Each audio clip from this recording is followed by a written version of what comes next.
ebu m ụba aka na-ewe na-ebunye Chukwu okike abịa ma eze na-ekpebechala ọgụ eze n'ibi n'igwe ọgọdị ya na-abụ na na-echeta obi esie ike ibe ọbụla onye nọ na ka ibe dị mma mewelie onye kwụọ n'aka nri ka ọ kụta ibe dị mma onye kwụọ n'aka ekpe ka ọ kụta ibe dị mma onye kwụọ n'iru ka ọ kụta ibe dị mma onye kwụọ n'azụ ka ọ kụta ibe dị mma ana m agọlụ gị ọbụ ebe ọbụla ị nọ na wee na-ege m ntị ekwu m sị na ibe jebe ya emerụ gị ibe na ma anaghị ya emerụ gị ibe ekwu na ụtụtụ taa na ya abalụ gị gachi a sị m unu dịka ogbe ọgwụ na ekwe na ibe ụmụnne m nọ.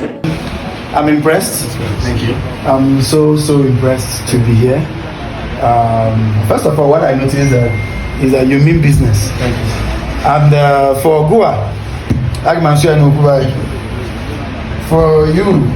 for Gua, you were a business in the side Oka.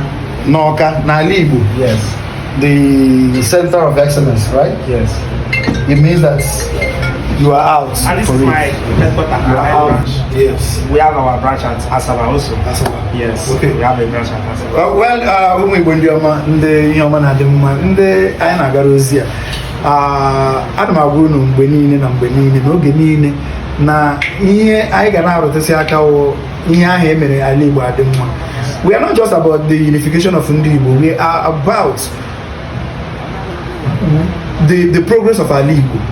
And we are encouraging our brothers that are in diaspora, we are encouraging our brothers that are at home here that Igbo is ripe for every investment, any kind of investment, provided that it has to do with goods and services and development, infrastructure and otherwise.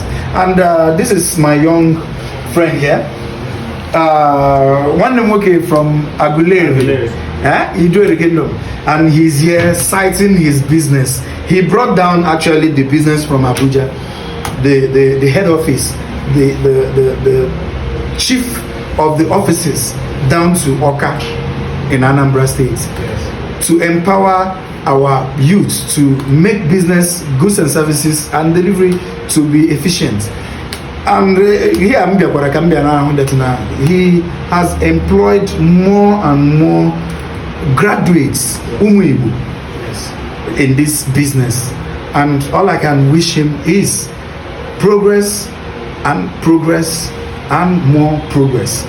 This business will certainly transform the fortunes and the economy of our league. This is my prayer. This is my prayer. I am here and I'm thankful. Thank you. We are also grateful to have you all today. All right. Thank you so much. Thank you.